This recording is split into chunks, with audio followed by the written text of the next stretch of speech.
India live TV, सच सबसे आगे। दोस्तों, मुसलमान जिहादी है, मुसलमान आतंकवादी है, देश को तोड़ने वाला है, राष्ट्र विरोधी है, देश विरोधी है, पाकिस्तान से कनेक्शन है। ये तमाम बातें आपने सुनी होंगी और ऐसे ही नफरती गैंग के लोगों पर गाल पर ऐसा तमाचा पड़ा है कि वो भूल नहीं पाएंगे। आज जो मैं आपको रिपोर्ट दिखाने जा रहा हूं उसे देखकर आप समझ सकते हैं कि मुसलमानों को अगर आगे बढ़ने का मौका दिया जाए तो वो इतिहास रच सकते हैं। ऐसा ही इतिहास रचा गया है जामिया मिलिया इस्लामिया की तरफ से, जो पढ़ाई लिखाई का एक बड़ा सेंटर है। लेकिन जब एनआरसी और सीए के खिलाफ विरोध प्रदर्शन शुरू हुआ था, हक हकूक की आवाज उठाई गई थी, तो तमाम जो नफरती गैंग और संगी सोच वाले लोग हैं वो टूट पड़े थे, इनके ऊपर लाठियां बरसाई जा रही थी। लेकिन उसी जामिया मिलिया इस्लामिया ने साबित कर दिया है कि वो सबसे बड़ी देश के साथ खड़े रहने वाली, देश की सेवा करने वाले संस्थान के तौर पर है। क्योंकि 52 मुस्लिम छात्रों ने, जी हां, 52 मुस्लिम छात्रों ने बकायदा इतिहास रचा है। नमस्कार, मैं हूं प्रज्वल गौतम और आप देख रहे हैं द लाइव टीवी। आपने देखा ही होगा सीए और एनआरसी का जब पूरा का पूरा विरोध प्रदर्शन चल रहा था, उस दौरान अपने हक हकूक की आवाज उठाई जा रही थी। उस दौरान लाठियां बरसाई गई थी। ये जामिया मिलिया इस्लामिया ही था जहां पर मुसलमानों को कह दिया गया था, उन छात्रों को कह दिया गया था ये जिहादी मानसिकता के लोग हैं, ये देश को तोड़ने वाले हैं, देश को बर्बाद करने वाले हैं, इनकी फंडिंग पाकिस्तान से होती है। पता नहीं क्या क्या इनके बारे में गंदा नहीं बोला गया था। लेकिन इसी जामिया मिलिया इस्लामिया से एक ऐसी खबर निकलकर सामने आई है जो नफरती गैंग के गाल पर जोरदार तमाचा है, तो वहीं दूसरी तरफ देशभक्ति की एक बड़ी मिसाल भी है। उन्होंने साबित किया है कि उन्हें पढ़ने का मौका दिया जाएगा, उन्हें साथ खड़े होने का मौका दिया जाएगा तो वे इतिहास रच सकते हैं, वो देश के भले में आगे आकर काम कर सकते हैं। क्योंकि जामिया मिलिया इस्लामिया जैसे जो संस्थान है, वहां से 52 मुस्लिम छात्रों ने आईएएस की परीक्षा को पास किया है टॉप लेवल पर। जी हां, एक नहीं, दो नहीं, 52। आज हम आपको खबर पढ़कर सुनाने वाले हैं और उसके बाद ये खबर सबसे ज्यादा पेट में मरोड़ लाएगी या बवाल मचवाएगी, तो वो है नफरती गैंग में जो संगी सोच की मानसिकता के लोग हैं। दरअसल एनडीटीवी ने खबर छापी है, उसने लिखा है कि जामिया मिलिया इस्लामिया आरसीए के 52 छात्र सिविल सेवा की मुख्य परीक्षा में सफल हुए हैं। यानी केवल इंटरव्यू बाकी रह गया है और वो सफल हो चुके हैं। 52, एक नहीं, दो नहीं, 52, यानी एक संस्थान से एक साथ 52 छात्रों ने इस परीक्षा को, सबसे कठिन परीक्षा को इस देश की, उसे पास करके बता दिया है कि हम क्या हैं। और इसके बाद अब लोगों के जो लगातार इनको देशद्रोही, आतंकवादी कहते हैं, वो परेशान हो उठे हैं, बिलबिला उठे हैं, घबराने लगे हैं। क्योंकि इन्होंने अपनी आने वाली नस्लों को दिया है तो सिर्फ नफरत, जहर, कि मुसलमानों का नरसंहार करना है।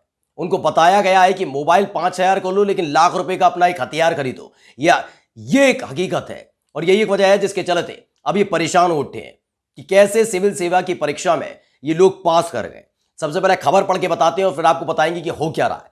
दरअसल जो खबर छापी है एनडीटीवी ने, उसमें लिखा है कि जामिया मिलिया इस्लामिया की आवासीय कोचिंग एकेडमी है आरसीए में पढ़ने वाले 52 छात्रों ने सिविल सेवा की मुख्य परीक्षा में सफलता हासिल की है। विश्वविद्यालय ने जानकारी साझा की है कि जामिया मिलिया इस्लामिया ने कहा कि ये छात्र अब इंटरव्यू में शामिल होंगे जो कि अप्रैल में होना है।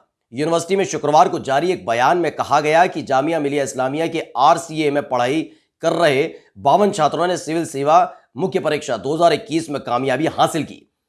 और आरसीए के प्रभारी प्रोफेसर हैं आबिद हलीम ने इस साल की सिविल सेवा परीक्षा में छात्रों के शानदार प्रदर्शन पर खुशी जताई है। इसमें कौन कौन है सुन लीजिए। एससी यानी अनुसूचित जाति, अनुसूचित जनजाति और अल्पसंख्यकों जैसी श्रेणियों से संबंधित छात्रों को मुफ्त में कोचिंग और आवासीय सुविधाएं प्रदान करने के लिए आरसीए को विश्वविद्यालय अनुदान आयोग यानी यूजीसी के वित्तीय सहायता मिलती है। ये वही संस्थान है जिसे आतंकवादी संस्थान कहा जा रहा था, जिसे बताया जा रहा था कि पाकिस्तान फंडेड संस्थान के तौर पर काम करता है। यहां छात्र पड़े रहते हैं, देश विरोधी गतिविधियों में शामिल रहते हैं। पुलिस भी इसी जामिया मिलिया इस्लामिया के अंदर घुसी थी। बहुत छात्रों को मारा गया था, पीटा गया था, कूटा गया था, लेकिन उसके बावजूद भी छात्रों की हिम्मत नहीं खत्म हुई।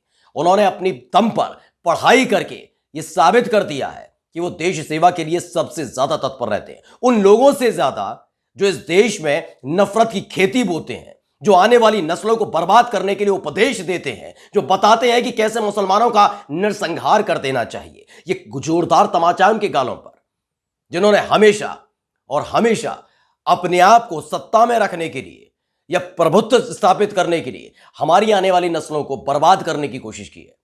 बताया है हिंदू और मुसलमान के बीच का फर्क। लेकिन जो आरसीए कोचिंग है ना, जिसका हम जिक्र कर रहे हैं, जामिया मिलिया इस्लामिया से जो अटैच है, इसमें केवल मुसलमान नहीं है बल्कि हिंदू छात्र छात्राएं भी पढ़ते हैं जो अनुसूचित जाति से हैं, अनुसूचित जनजाति से हैं। दलितों के बारे में कितना सोचते हैं ये लोग, नफरती गैंग वाले। इससे साबित होता है कि इन्होंने कभी भी दलितों के उत्थान के लिए कुछ नहीं किया। लेकिन तो जामिया मिलिया इस्लामिया जिस पर तमाम आरोप लगे, तमाम जो उनके छात्र छात्रा उन पर गंदे गंदे आरोप लगाए गए, गालियां दी गई, उसके बावजूद भी उन्होंने साबित कर दिया है कि देखिए हम इतिहास रचने नहीं बैठे बल्कि हम ये बताने बैठे हैं कि हमें पढ़ने दिया जाए, हमें आतंकवादी ना बताया जाए। एनआरसी और सीएए को लेकर जब आपको हमसे तर्क करना चाहिए था, वितर्क करना चाहिए था, संवाद करना चाहिए था, तो आपकी सरकारों की वजह से सरकार के कहने पर पुलिस ने हमारे साथ बदसलूकी की थी, मारपीट की थी, हमारे हौसले नहीं टूटे। जिनके संस्थानों के अंदर घुस कर, आपको वीडियो भी हमने दिखाई थी कैसे इनके संस्थान में घुस के न केवल लड़के बल्कि लड़कियों को मारा पीटा जा रहा था। पुलिस वाले खाकी पहने हुए जरूर थे लेकिन जो ऊपर से आदेश आया था उसका पालन कर रहे थे। उसी जामिया मिलिया इस्लामिया ने यह साबित कर दिया है कि जरूरत नहीं है हमें, हम अपने दम पर, अपने हुनर के दम पर इतिहास रच सकते हैं। कुल मिलाकर 52 ऐसे छात्र छात्राएं हैं जो जामिया मिलिया इस्लामिया से अब निकलेंगे, जो देश सेवा में सबसे आगे खड़े नजर आएंगे। ऐसे नफरती गैंग की आंखों में आंखें डालकर उनको घुटने के बल लाएंगे, बताएंगे कि इस देश को तोड़ने वाला कौन है, कौन आने वाली नस्लों को बर्बाद करने की कोशिश कर रहा है, कैसे उनमें जहर फैलाया जा रहा है, नफरत पैदा की जा रही है, कैसे हिंदू और मुसलमान करके अपनी सत्ता चलाने की कोशिश ये लोग करते हैं। यही 52 ऐसे लोग हैं जो अब इस संस्थान से निकलेंगे जिस संस्थान ने पिछले 3 से 4 वर्षों में बहुत कुछ झेला है। वैसे तो 8 बरस 2014 के बाद से लगातार आरोप लगता रहा है। जामिया मिलिया इस्लामिया जो दिल्ली के बीचों बीच में स्थित है उसके बारे में गंदी बातें कही जाती रही हैं, लेकिन हर बार उसने साबित कर दिया है कि जितना आप तोड़ने की कोशिश करेंगे, जितना आप मरोड़ने की कोशिश करेंगे, उतना ही ज्यादा हम आगे बढ़कर बेहतरीन काम करके दिखाएंगे, पढ़कर दिखाएंगे, लिखकर दिखाएंगे। हम बताएंगे कि हम आपके जुल्मों से टूटने वाले नहीं हैं और यही काम किया है 52 छात्र छात्राओं ने। जैसे ही सिविल सेवा की मुख्य परीक्षा को पास किया है उसके बाद पेट में मरोड़ उठी है, अब बवाल होने लगा है, मगज इनका दिमाग काम करना बंद कर चुका है क्योंकि इन्होंने अपनी आने वाली नस्लों को क्या दिया आप खुद सोचिए। उत्तराखंड के हरिद्वार में बैठकर ऐसे ही मुसलमानों को जान से मारने की धमकी दी जाती है, बताया जाता है कि नरसंहार कर दीजिए। आप बताइए कि आप देखिए कर्नाटक में ऐसे ही हिजाब वाली लड़कियों का पीछा किया था, जय श्री राम बुलवाया जाता है। हमने आने वाली नस्लों को ये दिया है। और जामिया मिलिया इस्लामिया जैसे संस्थान ने क्या दिया जिस पर आरोप लगे, देश विरोधी होने के, पाकिस्तानी फंडेड होने के, जिहादी होने के, उसने क्या किया? उसने इस देश को 52 ऐसे होनहार दिए हैं जो अब इस देश की सेवा करेंगे और ऐसे नफरती गैंग की कमर तोड़कर रख देंगे। नमस्कार। द लाइव टीवी, सच सबसे आगे।